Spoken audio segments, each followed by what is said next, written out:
আমাদের সমাজে দেখবেন যারা তরুণ ছেলেবেলে তারা যখন চাকরি করে তখন বেতন পায় সামান্য, আর যদি জমিতে বা মাঠে ঘাটে শ্রম দেয় তাহলে দাম পায় বেশি, মজুরি পায় বেশি।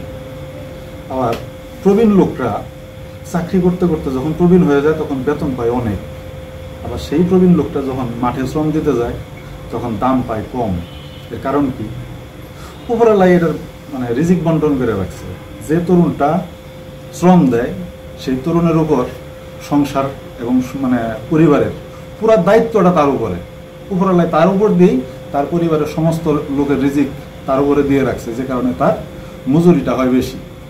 আর প্রবীণ লোকটা, যে লোকটা বৃদ্ধ বয়সে অনেক টাকা বেতন পায়, সেই লোকটার দেখবেন তার ফ্যামিলিতে আয় করার আর কেউ নাই, তাতে সবার মুখ সে একাই রক্ষা করে।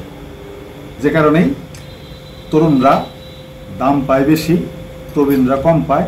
রিজিক বন্টনের জন্য উপরালাই ব্যবস্থা করে দেয় সমস্ত কিছু। নমস্কার।